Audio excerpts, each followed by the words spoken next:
Simon, thank you so much. Marty, of course, a big special thank you for organizing this.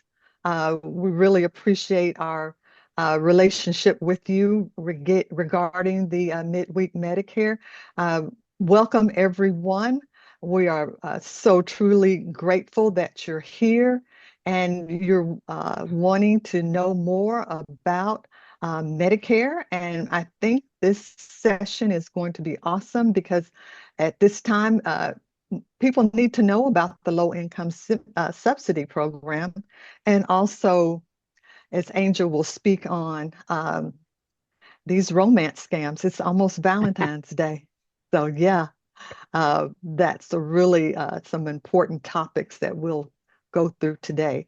So, Simon is a benefits counselor for many years here at the Area Agency on Aging.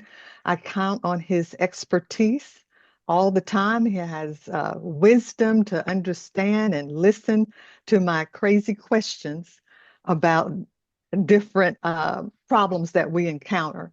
So, Simon, if you're ready, I'm going to advance these slides for you. So you Felicia, just Felicia, say, yeah. I'm going to interrupt you for just a second Oh, if I yes, could. that's right. You No, need it's to all do right. your CU. It's all right. I jumped ahead. You're good. You're good. Good for you. Seriously. But I don't want to forget about the CEUs No, and we stuff don't. No. that we do. But one thing I'd like to say real quick is if you all have questions today for Simon or Angel or please put them in the Q&A and not in the chat. You can do comments in the chat. They'll ask you questions that you might answer in the chat, but please put your questions for them in the Q&A so it's easier for us to get at when we get to that point. But if you could advance the slide just one, Felicia, that Okay. would be great. All righty. There So we go. just before we get started with Simon, I just want to go over the CEUs for those of you that are joining us for CEUs today. We are providing complimentary CEUs for licensed social workers and licensed professional counselors in the state of Texas. If you have a different license in Texas or you have a license outside of Texas, you're more than welcome to go through the process and get a certificate, but please know there's no guarantee that your jurisdiction will take them. I will tell you that I've had people tell me they've been able to use them, and I've also been contacted by jurisdictions asking for more information on webinars we've done in order to decide if they meet their standards. But we also provide certificates of attendance for whoever's interested. The guidelines are the same. Today's webinar is worth 1.5 hours of CEU credits. You must attend the entire webinar live and the Q&A up to the time that we've advertised, which this morning would be 11:30. You must be on until 11:30. You must also complete the Google evaluation survey. You'll get that in two ways. One, as you close out of Zoom today, it will ask you if you'd like to take a short survey. That will take you to our Google survey. Additionally, we'll be sending out a follow-up email, and that will have the link to the Google survey in it as well. The Google survey will be open until the 24th. You must complete it by then, and then give us till the end of March to get those certificates out to you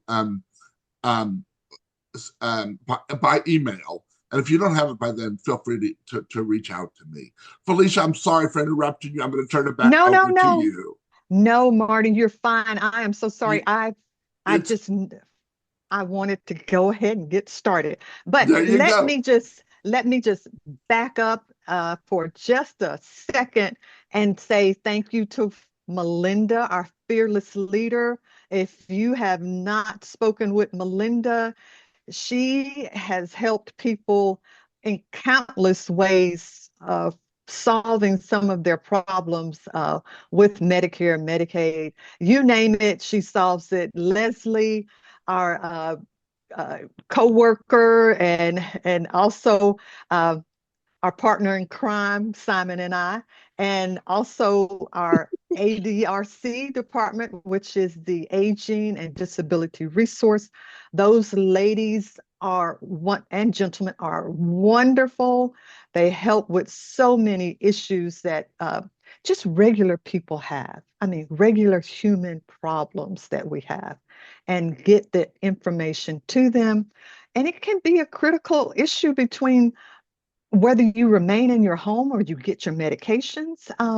It's important. So let's get started. I think I've covered everybody. The next slide. Thank you so much for attending this webinar. Um, with peace and gratitude and love, I'm glad you're here. And let's get ready. Simon? Yes, ma'am. Good morning, everyone.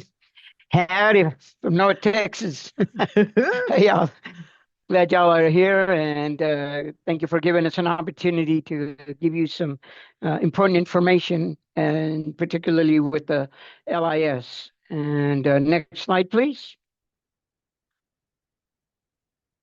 I don't know who's going to be doing the slides, Melinda. There we go.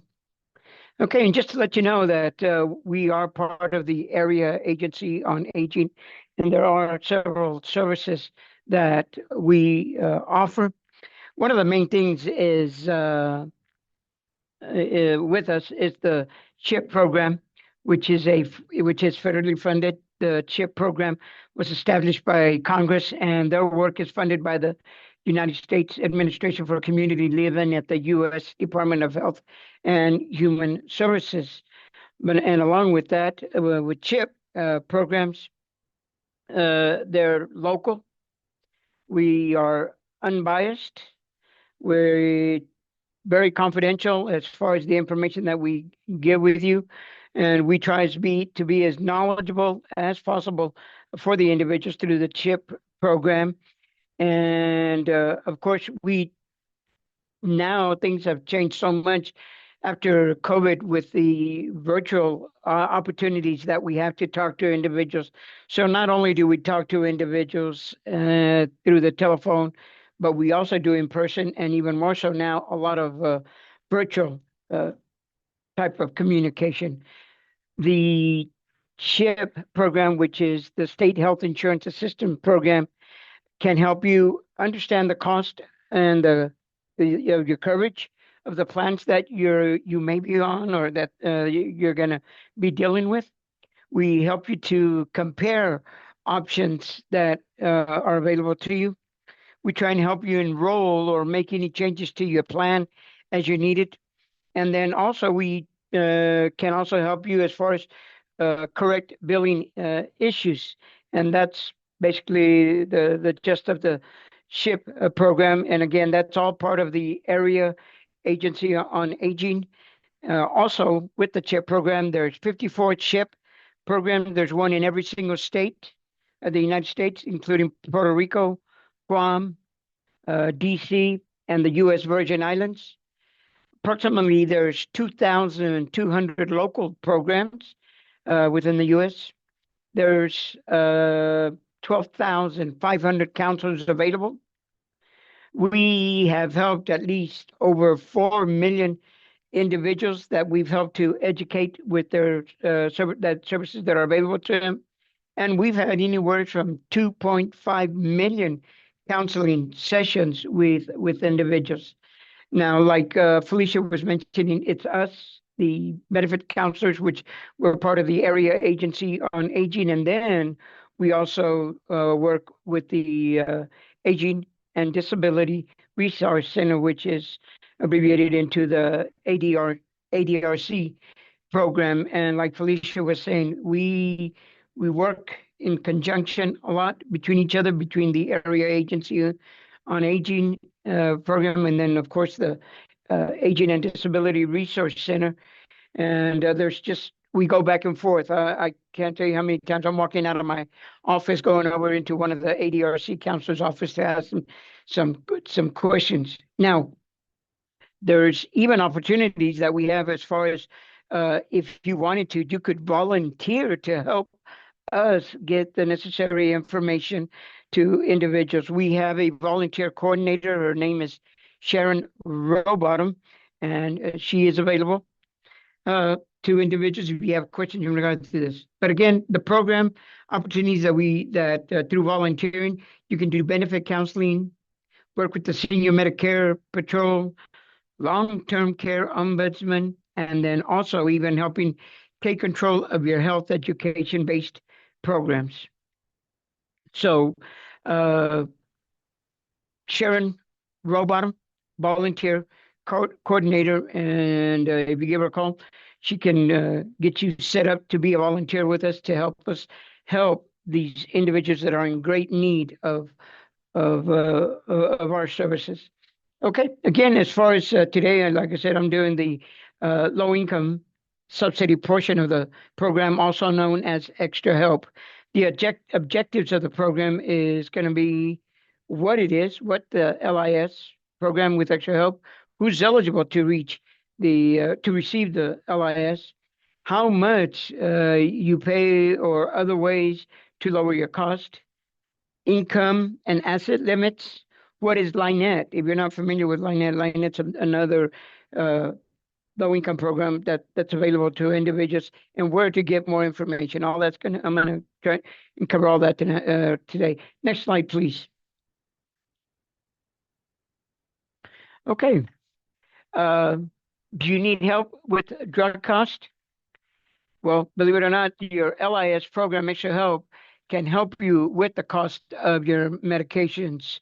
LIS Extra Help is a Medicare program to help people with limited income and resources to pay for your Medicare drug-covered Part D premiums, deductibles, coinsurance, and other costs. Some people qualify for Extra Help automatically, and others have to apply. So you can apply for this. A lot of the calls that I get are individuals that are looking for the help with the cost of the drugs, and normally we help them as far as when they call us, we're helping them to apply for the Extra Help or LIS.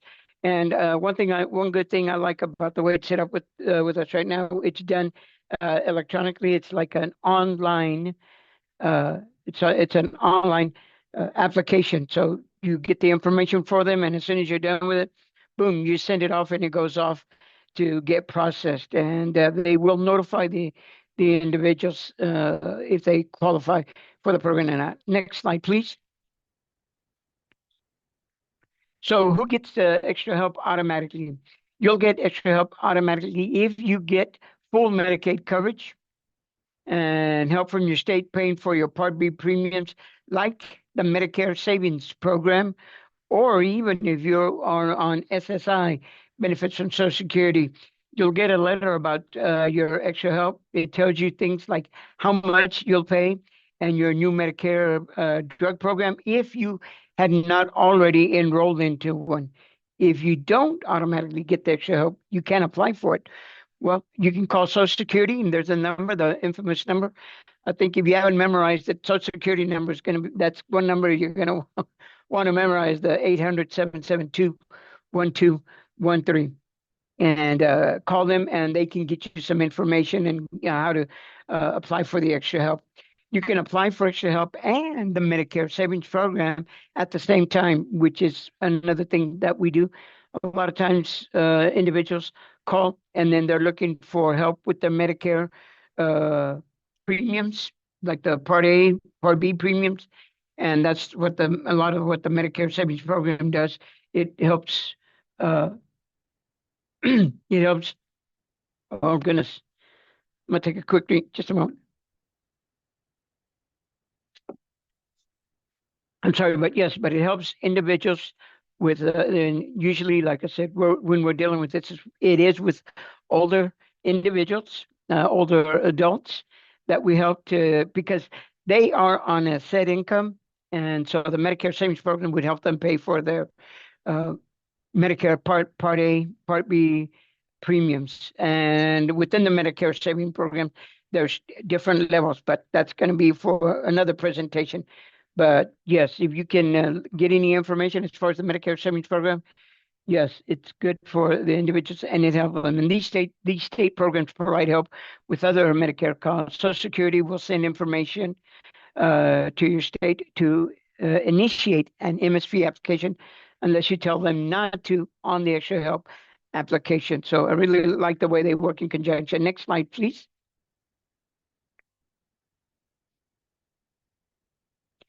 If you qualify for extra help, we'll automatically enroll you into a Medicare drug plan. If you already haven't done one, you'll get a letter telling you about your new plan. You can pick a different Medicare drug plan if you want. What you'll pay depends on the level of extra help you get, that you get extra help for the rest of the calendar year. Even if your income changes in the middle of the year, you'll keep getting extra help through December the 31st. If you meet the income and research limit for the next year, you'll keep getting extra help, and then they'll mail you a letter again, letting you know of your extra help changes. And if you no longer qualify for extra help, and if you need to reapply, or even if you get moved to a different plan for the next year. If you don't get a letter from Medicare or Social Security, you'll keep the same level of extra help and the same plan for the following year. So nothing to do. Hopefully that makes it a lot easier for individuals because a lot of times they have a hard time remembering what they need to do and what they don't need to do with, and especially they're involved in so many different programs. And you can always call us and we'd be more than glad to help you with that information at that time too. Next slide, please. These are the 2025, what you'll pay. If you'll see on the left-hand side, if you have full Medicaid extra help below 100% of the federal poverty level, your plan premium, you don't pay anything.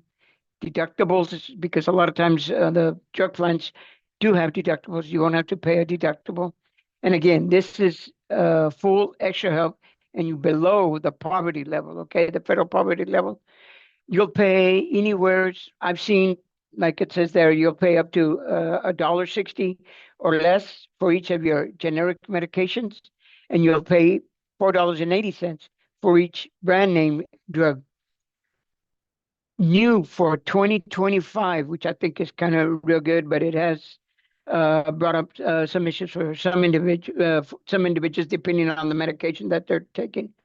But once your total drug cost, including certain payments made on your behalf, like through the extra help program, reach $2,000, once you reach that $2,000 out-of-pocket maximum, you'll pay zero for the rest of the year for your covered medications. Okay, so yeah, that's going to be one of the main things that, like I said, that I like about 2025 for trying to help individuals because how many stories have we heard about individuals that are struggling? Because again, the main thing with the elderly individuals, the adults, individuals, they are on a set income, and it's not like they can go and put in extra hours to get extra money to pay for their medications, pay for their food, pay for their rent, light, everything. It all adds up, and it really is. And having to pay a lot for your medications is not good. So I'm glad for these programs that are available to them. And again, this year, the $2,000 out-of-pocket maximum. If you, the next level down is if you are above the 100% of the federal poverty level, again, your plan premium zero, your plan deductible zero. But here, the cost for your generic medications can go up to $4.90 for a 30-day supply. And then for each brand name drug, you're looking at about $2.15 for a 30-day supply. And again, the same thing there, $2,000 out-of-pocket maximum, and then you'll pay zero for each of your covered drugs after that. Next slide, please. Do you think you're paying the wrong amount for your prescriptions? If you qualify for extra help and think you're paying the wrong amount, here's what you can do. Contact your drug plan. A lot of individuals will call the pharmacy. No, don't call the pharmacy. Call the drug plan that you are enrolled on. Your plan may ask for proof that you get extra help so that you can correct your costs and get examples of the proof. Again, depending on what your situation is, some people need the medication that they go pay it.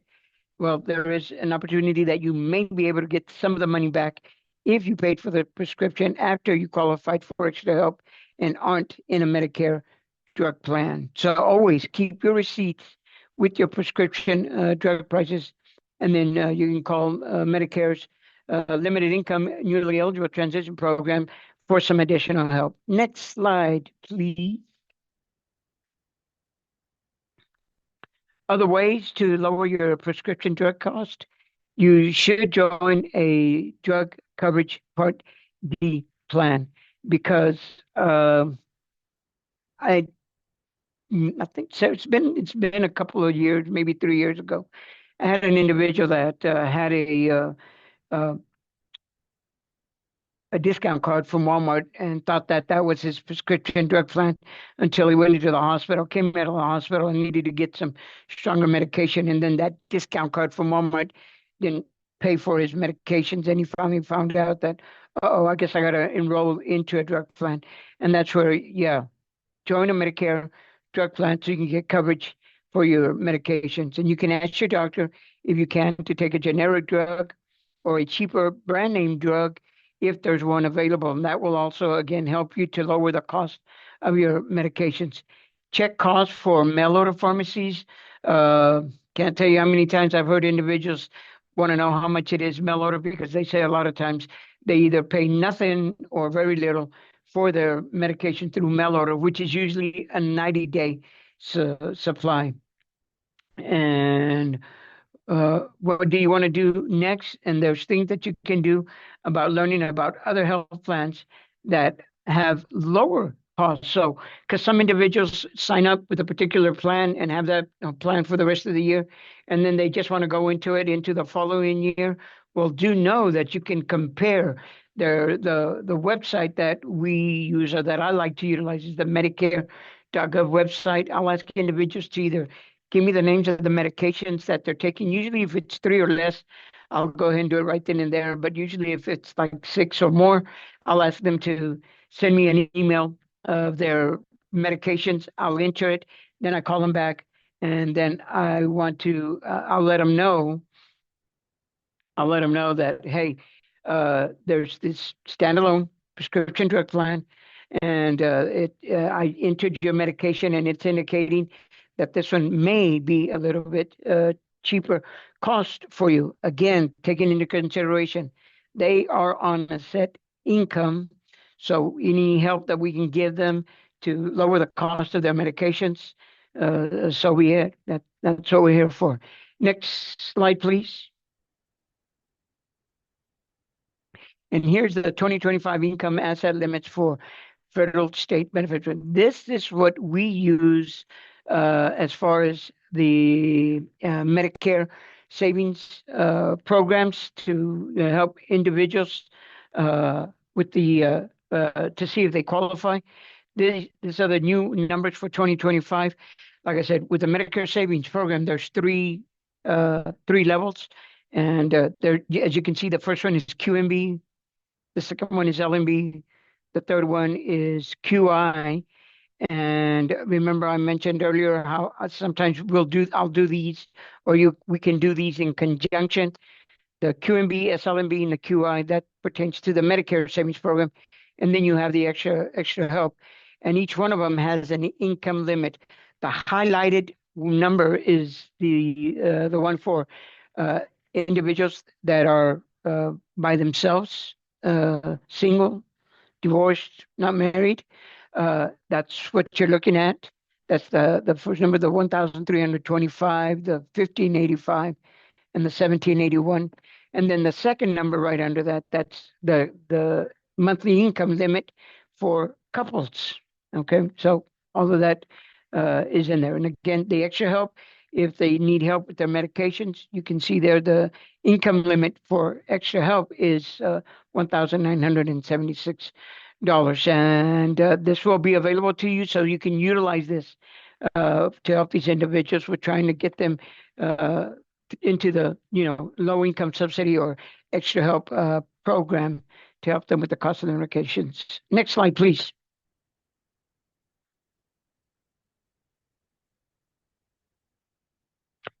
Uh, can you? I don't know if the slide will work, or were you able to?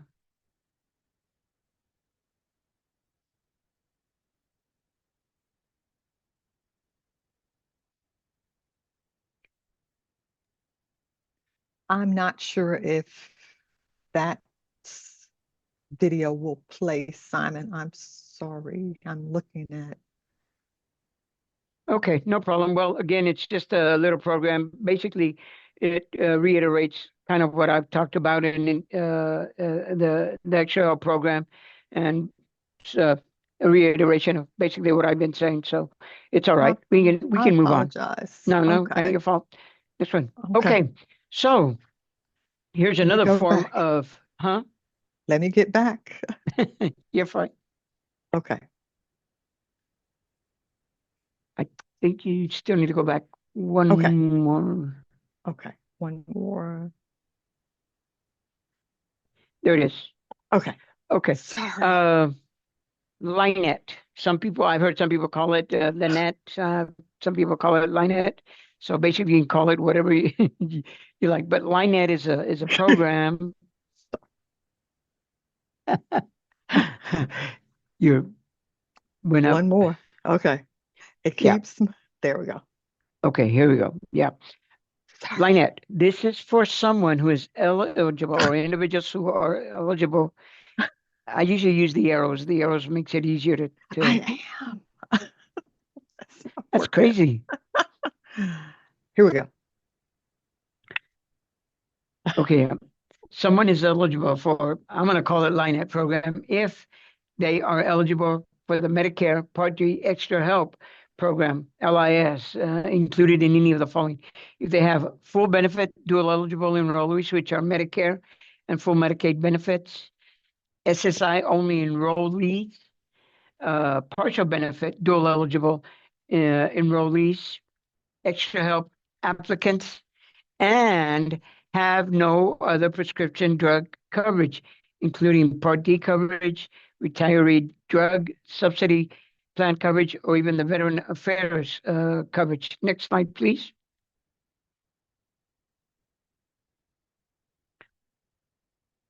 And then how does someone enroll in Linet? People who are fully dual eligible are automatically enrolled in Linet, and they will receive a letter from CMS indicating they are deemed eligible for extra help and opted into Linet.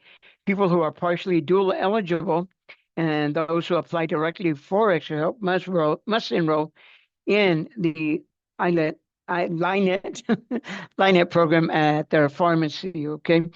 And there is they want proof that you're having difficulty uh, getting your paying for your medications and whatnot. So they look for a BAE, which is best available evidence that indicates that you cannot afford the cost of your medication.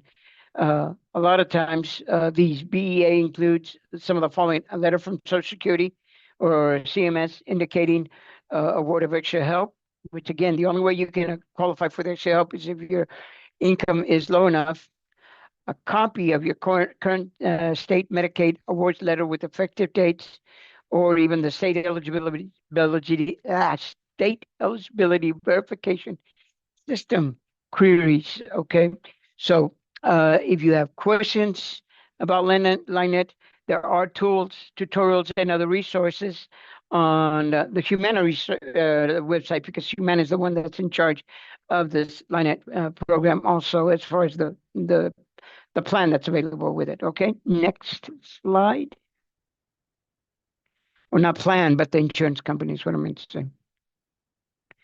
And if the Linet claim system doesn't recognize a person's information, if this happens, the pharmacist can ask for an override for each medication.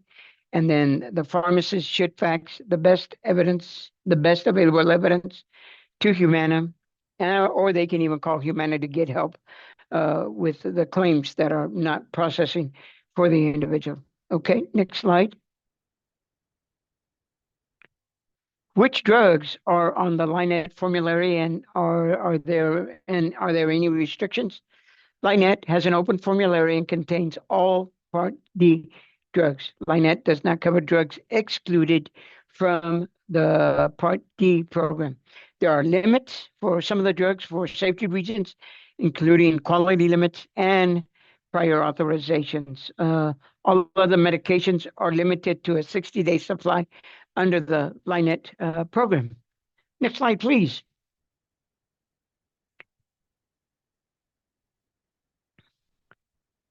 Is Linet retroactive? In other words, you're in a program already.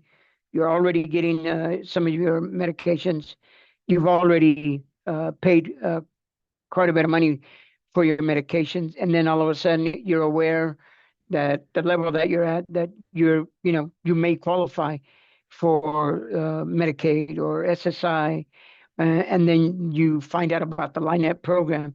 Well, some individuals have done that, and then they are asking, is Linet retroactive? And it says that Linet is retroactive, and the enrollee may receive a CMS yellow letter number 11429, and the enrollee will receive another notice from Medicare Linet with instruction on how to get reimbursed for covered drugs during the months of retroactive coverage.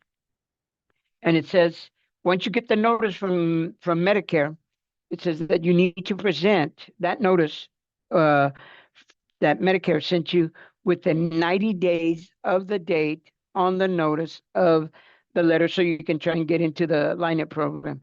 Not all Linet is retroactive. However, enrollees who receive a CMS yellow letter number 11154 indicating auto enrollment into a Part D plan do not get retroactive coverage. The yellow notice letter includes the date coverage is that the coverage is effective. Next slide, please. Can someone be reimbursed for out-of-pocket expenses while enrolled in Medicare? Someone who paid out-of-pocket for prescription drugs while enrolled in Linet may be eligible for reimbursement. See the first page of the welcome letter for the enrollee's Linet coverage dates, and follow the instructions on the enclosed prescription drug claim form to request reimbursement. And you have 36 months from the date the prescription was filled to request the reimbursement. Next slide, please. Can someone be reimbursed for out-of-pocket prior to being enrolled? Again, if an enrollee paid out-of-pocket for medications prior to their Linet coverage effective date, they may be eligible for the reimbursement, provided they meet the following eligibility requirements on the date the prescription was filled. So they had to be eligible for Medicare Part D. Oh, I'm sorry. No other prescription drug coverage, just like the Medicare Part D or the retiree drug subsidies, what they're talking about there. Not enrolled in a Medicare Advantage plan, which is also known as Part C, have not opted out of Medicare's auto enrollment. And then their permanent address is in the 50 states or DC and is full dual eligible. Coverage for out-of-pocket expenses during eligible periods. Retroactive coverage is made available by submitting a direct member reimbursement form. And next slide, please. Excuse me. How long can a person keep Linet? Linet is only temporarily, and it's usually for 1 to 2 months. And basically what it does, it helps you so that you can catch up to try and get into a particular drug plan and figure out which one is best for you if you're not in one already. And then, of course, get to a plan that offers you the least cost on your medications. You know, you want the plan to pay the most and you the least. CMS enrolls all extra beneficiaries into Part D plans within 1 to 2 months. That's why they're giving you that. And then full duals with full Medicaid or SSI are automatically and randomly enrolled the first day of the following month after the award and notified by CMS again with the yellow letter, which is the 11/4/29. All other extra open parolees have a random and facilitated enrollment into a Medicare Part D plan 2 months after the extra help award date and receive notice from Medicare or CMS. Next slide, please.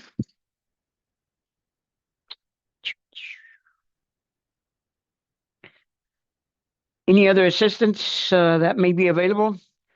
Someone says someone can help them compare, like us, what we do. We can help them compare their plan, the Part D plans, by using the Medicare Plan Finder. And that Medicare Plan Finder is in a website that's called Medicare.gov. If you go to that Medicare.gov website, the Medicare Plan Finder is there. It's very pretty self-explanatory, but within that website, you'll see the Part D plans that are available to you. Once you get into the website, the Medicare.gov website, it asks you for your zip code. Then once you get your zip code, it pretty much figures out the counties or the areas that you're in. But within your zip code, it'll list the plans that are available in your area. And usually, and then after you enter the zip code, it'll ask you to enter the medications. Like I said, usually if it's 3 or less, I'll do it right then and there because that's quick enough to do rather. If it's usually 6 or more, I will ask them to email me a list of their medications. I'll enter them, call them back, and then let them know. According to this website that we use from Medicare, the Medicare.gov website through the government, it will list the plans that is the least cost to you. And always remember that if you go into that website, you enter the medications, you select the different pharmacies that are available in your area, then it will automatically list the plans that are available to you according to the least cost to you for your medications that you're using. Go to the next slide, please.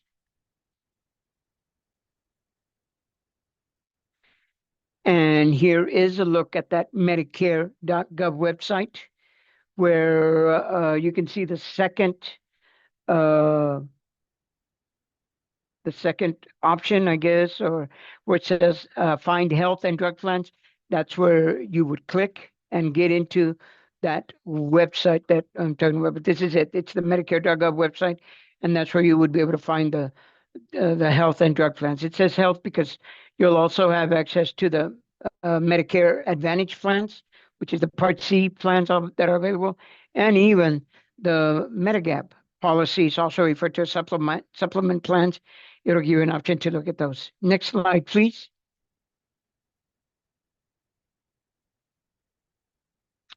Reminder, if you're in a Medicare Advantage plan, can you still make a change? This year, there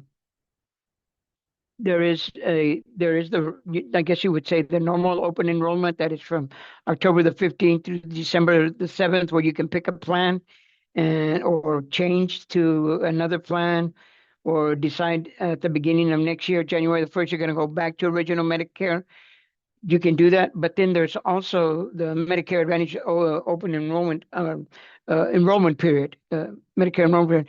Now that enrollment period is from January the 1st to March the 31st. So if you are in a Medicare Advantage plan as of January the 1st, it happens. Individuals go to the doctor immediately and the plan doesn't work for them the way it does, or they're not getting the coverage for their medications that they need, because the Medicare Advantage plans offer the medical, which is like Part A and Part B, and it offers the prescription drug coverage, which is your Part D. And if you're not comfortable with that Medicare Advantage plan, then you can always switch to another Medicare Advantage plan, or go back to original Medicare, and you would need to enroll into a separate standalone prescription drug plan for your Part D coverage. So do know that Medicare enrollment period, January the 1st, March the 31st. If you're not comfortable with your Medicare Advantage plan, you can switch back to original Medicare or to another Medicare Advantage plan. Okay, next slide, please.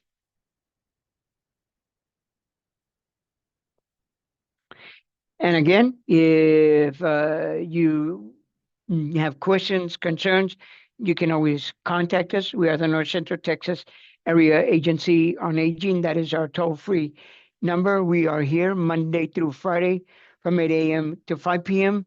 And you can always, like I said again, reach out to us. CHIP, if you're looking for a particular CHIP program, there's a toll-free number to call to look for a particular CHIP. And again, CHIP, the State Health Insurance Assistance Program, is here for you also. And that's who we are also. Be more than glad to help you in any which way that we can, give you any information that we possibly can give you to. Next slide, please.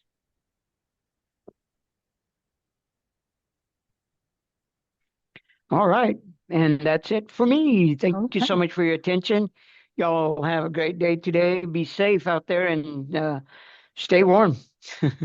Thank you. Thank you, Simon, so much for that great presentation. I'm sorry I got ahead. My finger was just too heavy with the slides. It's all right. Don't worry about it. You're good. You're good. Okay. All righty. We have, I believe, Angel Hasnick with the Better Business Bureau to talk about romance scams. Hey, Angel, how's it going? Howdy, Felicia. Great job. Thank y'all so much. That was a wonderful presentation. But today, actually, I'm going to be passing it over to Ms. Valerie Patriciolet. She's our outreach specialist with the Texas Senior Patrol. And I will let her take it away. Is she going to be controlling her slides? She can if she like. And I can stop sharing. Yeah, I think she has some groovy transitions in there that she knows. So. All right. You would still share the slides, Okay, Felicia, and just give her control. All righty. I think I did that wrong. Oh. Is she going to try to share her slides? Yes. No. Are you just sharing control, or is she trying to share her slides? Because I'll have to make her a co-host. Oh, okay. Well, no, Felicia, because it's all one presentation. And I think so go ahead clicked out of that. Yeah, go ahead and open it up again and share it. Okay. And then give her control. Okay. I'm going to try to while get you're that. While you're doing that, I'll go ahead and answer some of the questions or read some of the questions in the Q&A. Please do. All right, Simon, there was some clarification that people wanted. I think you had mentioned about a 30-day supply, and somebody's asking if someone's on extra help, is the cost the same for a 30-day or a 90-day supply? From what I understand, it depends on the plan that you're on. But yes, it's just triple the amount with the 90-day. But again, some plans do offer a less cost for some of the medications that for a 30-day supply. So again, you have to double check with your plan that you're on, and it'll indicate that. But otherwise, it's the same for 30-day. Okay, thank you. What if someone was taken off Medicare and doesn't have the means to see a doctor or buy medications? What can be done? Off of Medicare? Right, they're taken off of Medicare. So I'm not sure if that's actually taken off of Medicare or taken off of the assistance. Maybe Josephina, maybe you can clarify that for us.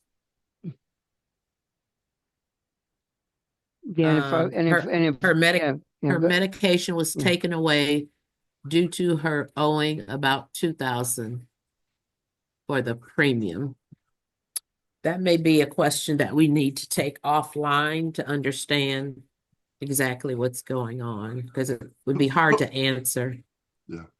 Felicia, are you having some difficulties resharing? Yes, I am. I am. Can you take that? Valerie, I have given you host information. If you just want to pull up your presentation, you can do that. That works perfectly. I can do that. Let me open it up really fast. And Okay. then at the end, I can pull up the whole thing again and to do the CEUs at the end. Or else I have it open if I have sharing good. privileges. Okay, that's great. Melinda, I'll give you make you a co-host as well here. Sorry about that. Okay.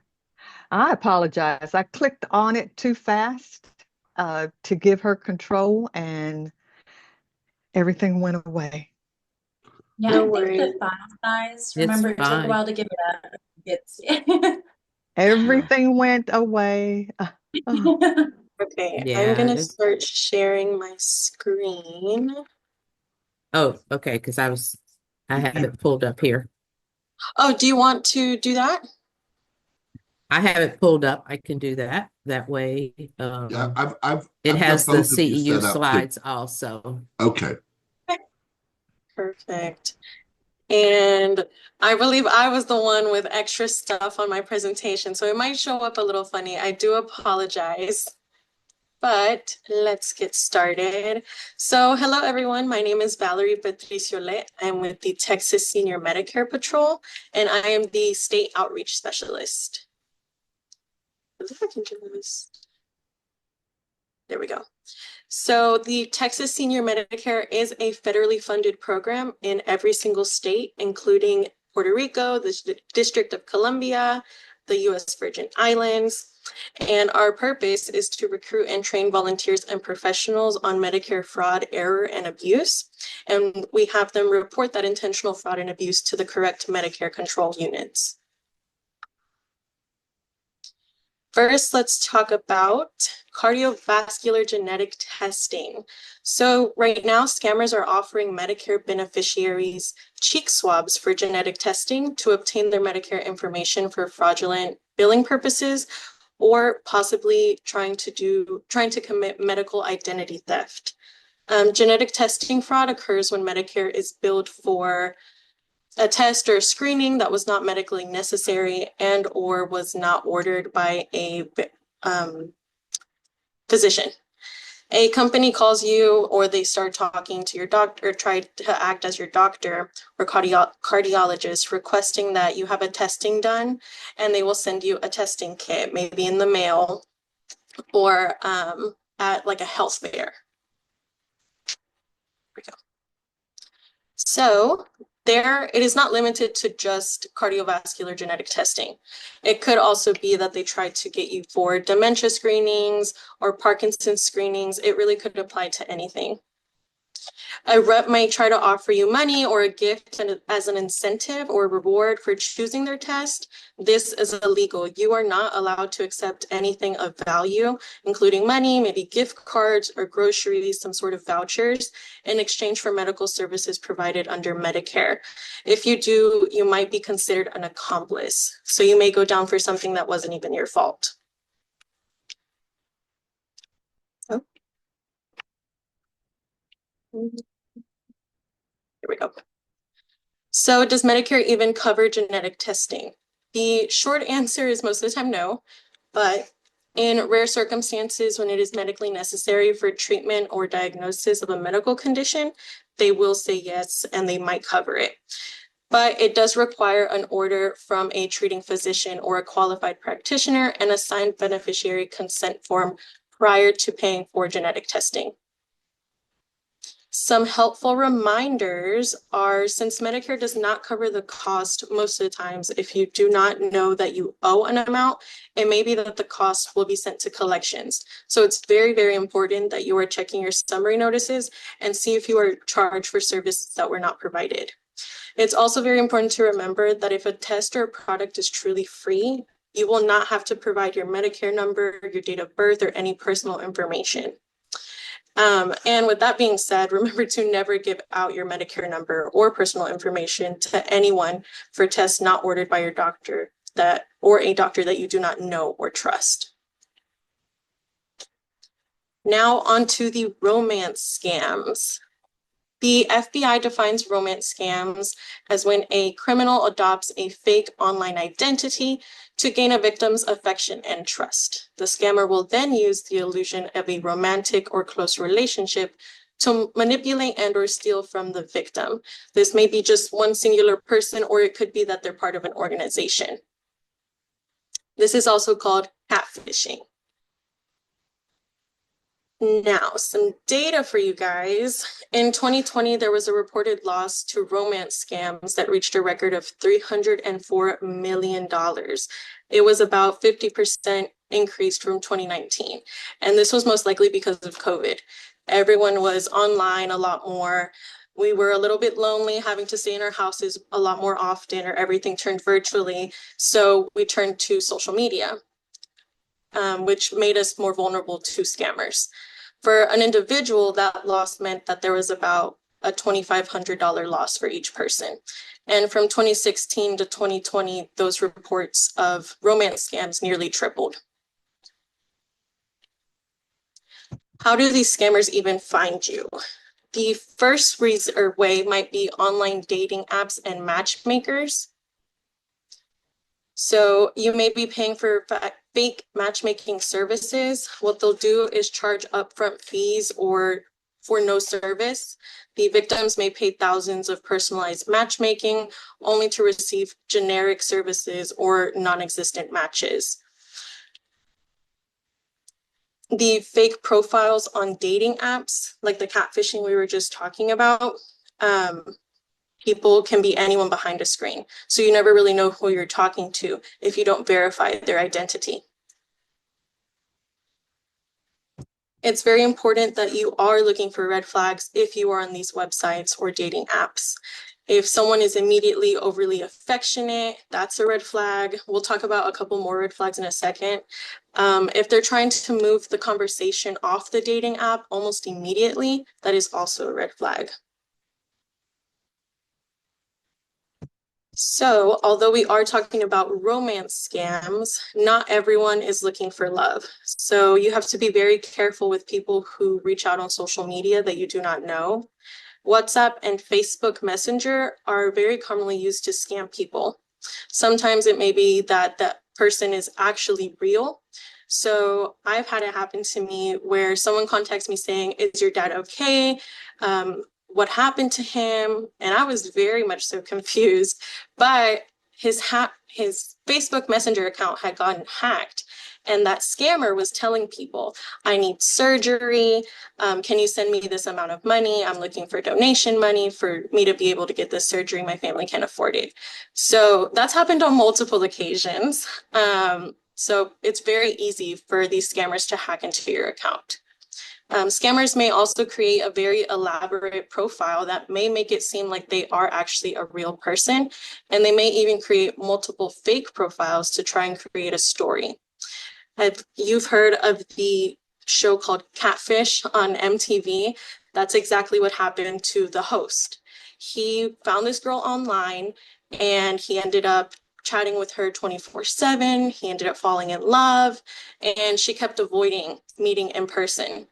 And when he finally found out who she was, it turned out that it was a woman in a completely different state that had created this entire elaborate story, including profiles from fake family members, to try and make it seem like she was real.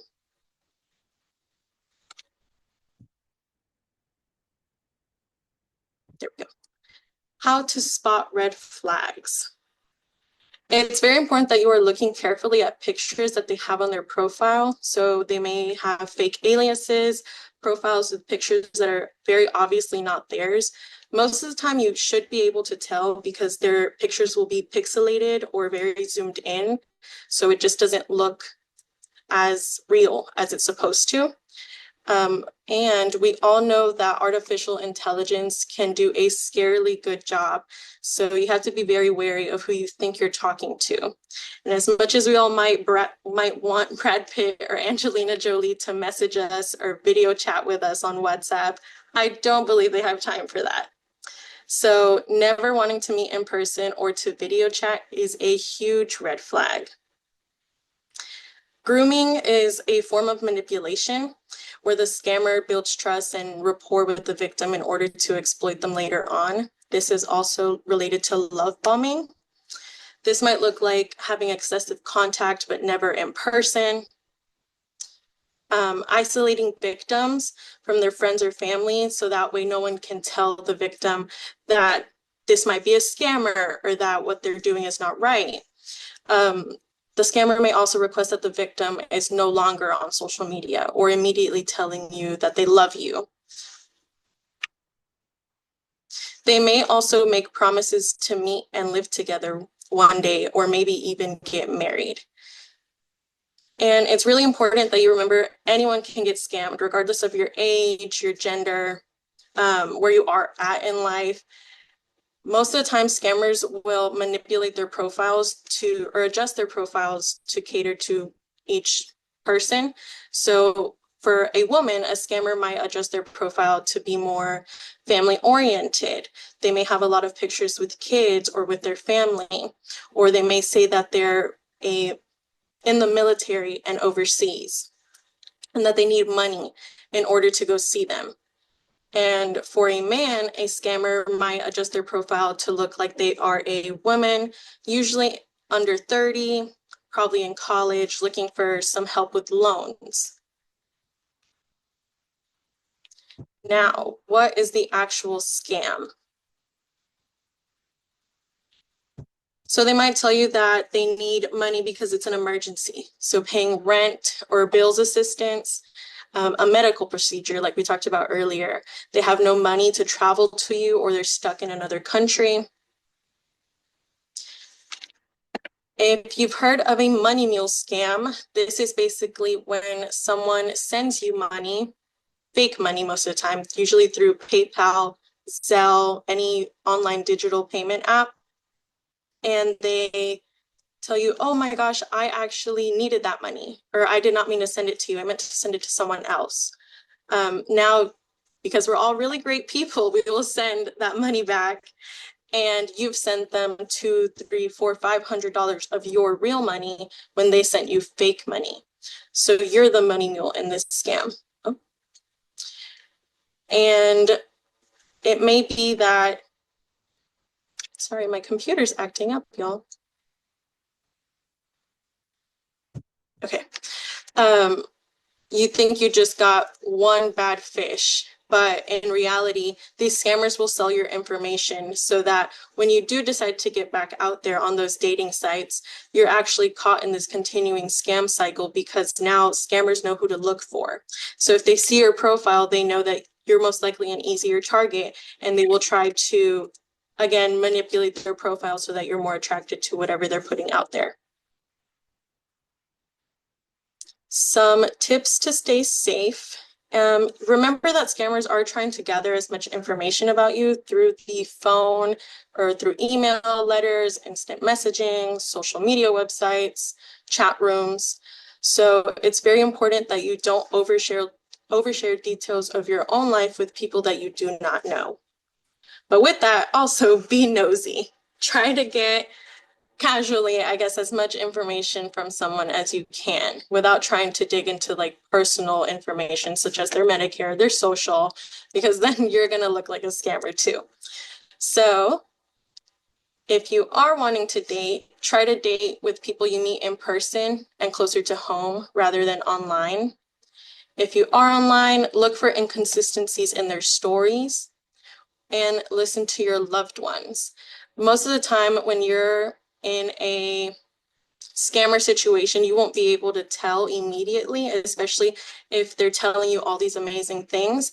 So if you're telling loved ones, hey, this person is doing this and this, they say that they want to come and see me, they want to marry me, and you've only known them for a week, they can tell you like, that doesn't sound right, or you may want to be a little careful. Just make sure that you're trusting your gut, listening to what everyone else is telling you as well. And as a general rule of thumb, never send money or private pictures. Never sending money to anyone at all, whether they claim to have known you, or they might say that they're friends with one of your friends. But it's very important that you're actually verifying with the people that you know if this person is actually real. Some reminders and resources. So you have to remember that these people are professionals. The same way that we're all professionals in our jobs and we're experts at something, they are experts at scamming. So if you think you are a victim, or you know of someone that is a victim of a romance scam, it's very important that you realize you are not alone. This happens to a lot of people all over the world. And if it is the case that you are getting scammed, it's very important that you stop all communication and payments immediately. Some of the people that you can also contact are the Federal Trade Commission, the FBI, scam survivors, and us. Although we don't take these cases, we can help people get to the correct resources, as well as helping or telling them to go file a police report and reporting to the online dating site that they were on, or on the app that they were on. Now, let's see if I can open. I won't be able to see the chat, but I have a little game, and it's basically like a dating app. So if you think that the statement is true, you're going to swipe right. And then if you think it's false, you're going to swipe left. So you can put it in the chat which ones you think are correct or true or false. The first one is it safe to share your Medicare number with an online love interest if they need health care? Okay. Correct. Everyone is correct. That is false. Now this one, it is a red flag for someone online to ask for gift cards instead of money. Most are saying true, true, to the right, correct, to the right. A scammer will usually accept rejection and leave you alone the first time.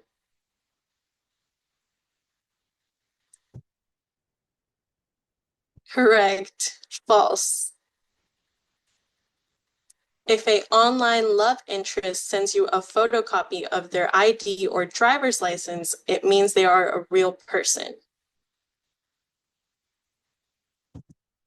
Correct. You have to remember that everyone can, or anyone can make fake documents or even steal documents from another person. So this is false. Even if you have not sent money, just talking to a scammer can put you at risk. Yes, everyone is correct. True. I believe everyone got every single one correct. And I know most of you already are either volunteering for somewhere, working for a nonprofit organization like ours, but if you know of someone or you have some extra free time on your hands, we are always looking for volunteers. And this is my information. I go all over Houston. We have people all over the state that do speeches. But if you are ever interested in a speech, I would love to come out there. And this is my contact information. And we are always posting on social media now. So if you guys can, please follow us. We would really, really appreciate that. We are on Instagram, Facebook, and I believe we are on LinkedIn as Texas Senior Medicare Patrol as well. And that concludes my presentation. Thank you, everyone.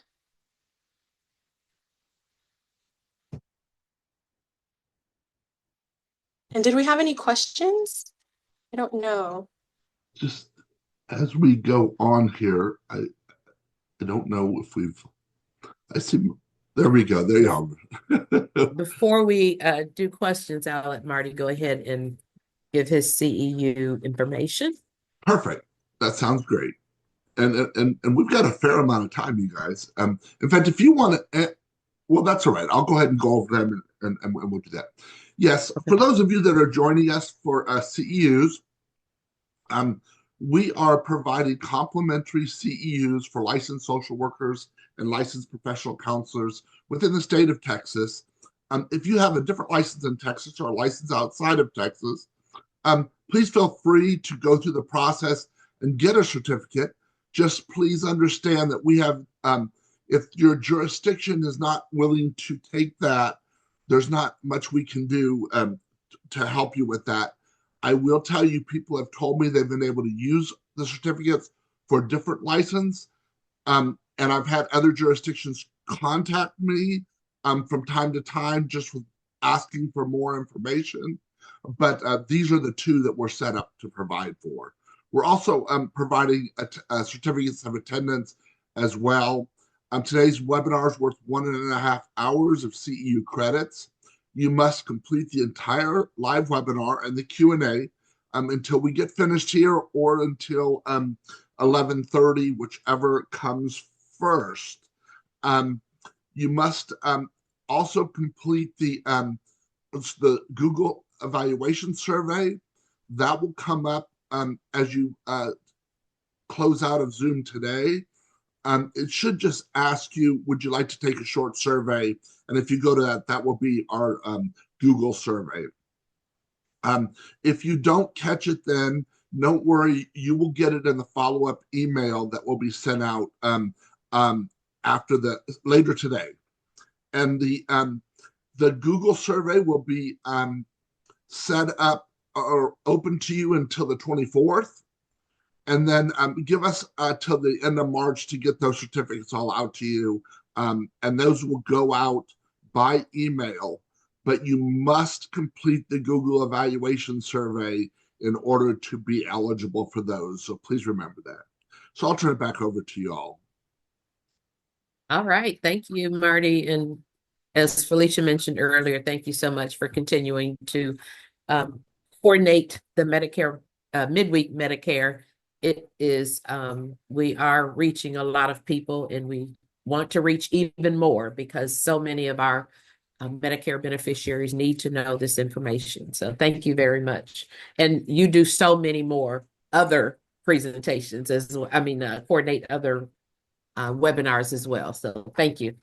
Yeah, well, thank you all. Thank you all so much. And next month, before we get into the questions, we have the Medicare savings programs and fake government imposters. And that will be Thursday, March 13th at 10 a.m. So make sure and share the information. Once you receive that follow-up email, you can send that out to people. And also, I believe, Marty, correct me if I'm wrong, I think our presentations are posted on YouTube. Is that happening right now? Yes. Okay. And I haven't posted some of them. Some of them seem to be time sensitive, like when we were doing open enrollment and those kind of things. We're talking about, and so some of them do, and some of them I haven't. Okay. All right. Because there was a question in the chat about asking about the recording so that it could be shared with seniors. So yes. This particular one will probably be posted. Is there a time frame for that? I was caught up as of the end of the year. I think I'm in the middle of January right now getting them put up. So we had a technical issue that had us like 4 months behind, but we're almost caught up. Wonderful. All right. Thank you so much. All right. So now we will get into the Q&A, and Leslie has been answering the questions. And so Leslie, let us know if there are some that have not been answered, and we can possibly answer those live. Yes. Okay. Well, they want to know, do they get a card for their Part D or that they take to the pharmacy? A card. I think it's just or in the system for the LIS program to go to the pharmacy and show it. I think they just right. it's in the No, pharmacy, right. There's in no their insurance system. card for low income subsidy or extra help. It is in the system, and so the pharmacist should be able to pull it up. But also, the individual should receive a letter from Social Security. So that letter is important, and individuals should keep that so that they carry it with them to the pharmacy, at least for the first time. So if the pharmacist doesn't have that information available, then they have the letter to show it. If I may interject here, I knew an individual that several times they went to the pharmacy and they were on the LIS program, and the pharmacy would quote them a price on their medications. And this individual, she stated that she would always have to ask the pharmacy to double check because she was on the the extra help program. And then, of course, there's no telling what the pharmacy would press, but they would check and verify, and then they would confirm at that point, oh, yes, you are on the extra help program.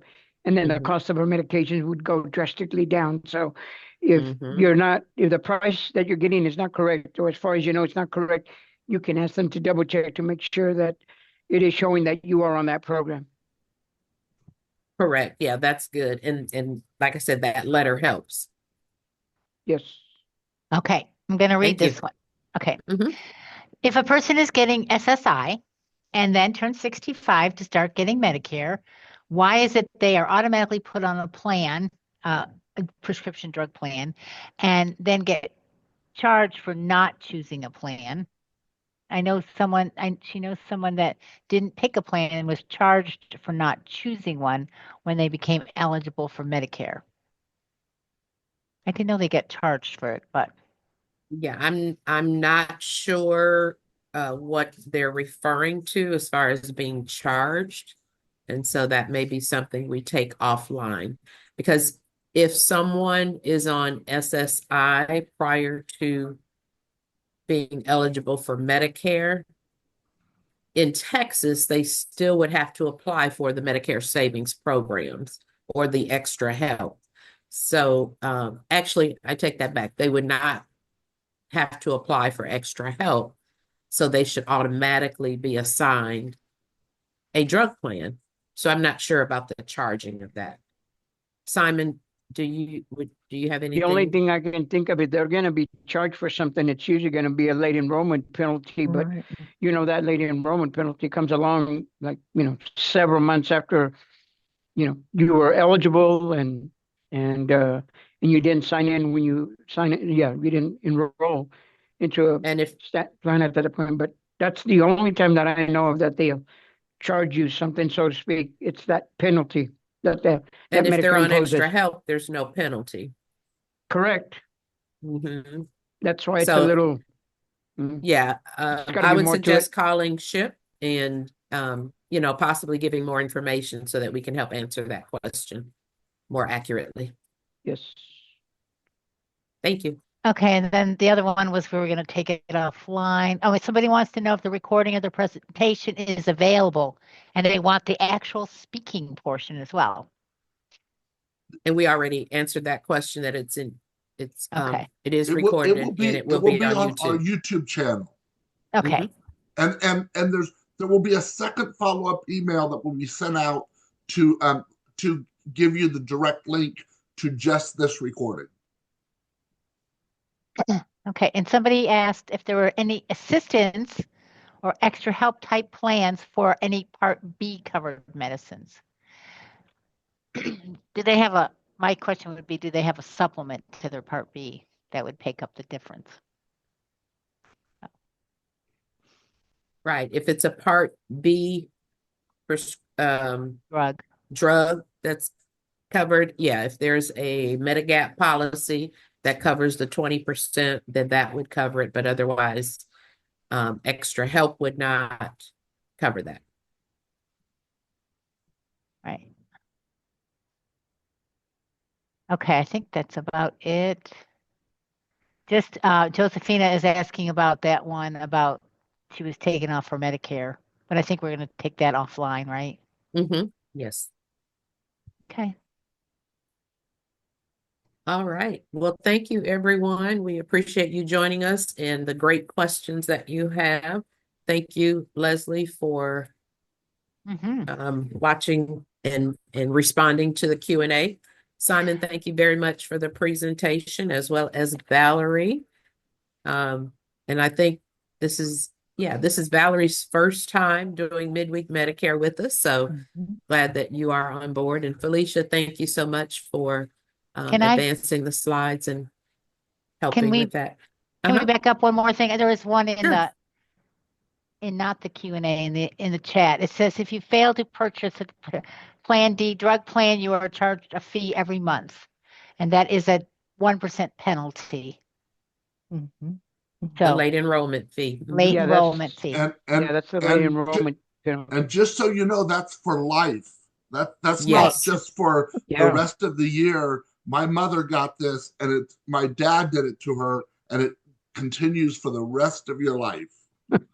But if you're on extra help, then you would not have that late enrollment penalty. Right. Correct. I guess, are we done? I wanted to, first of all, thanks everybody for joining us. We really appreciate you all joining us. And I'm sorry, I put the link to the slides in the chat earlier. Those will be in the follow-up email as well. So you will get the link to the slides. Melinda, just real quick, I'd like to set up a time for me and you and Angel to just talk about the presentations a little bit and how we can streamline that a little bit better. I hate when that you had problems with your recording not working. And so I think I want to see if we can do it maybe a little bit differently than we're doing it, and see if that might help us. So, but everybody, thank you so much. And you all have a wonderful day.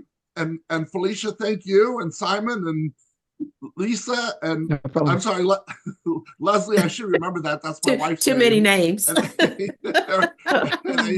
Very good. Well, thank you all. If anybody has any additional questions, feel free to reach out to us. Marty's email is right there. You can email him and he will get it to us, or you can reach the North Central Texas Area Agency on Aging Benefits Counseling Program at SHIP, SHIP as in Peter, at nctcog.org. And I'm putting that in the chat. Thank you so much. All right, everybody have a great day. Y'all be safe and happy Valentine's Day, everyone. Yes. Watch out for those romance fans. Thank you. Bye-bye.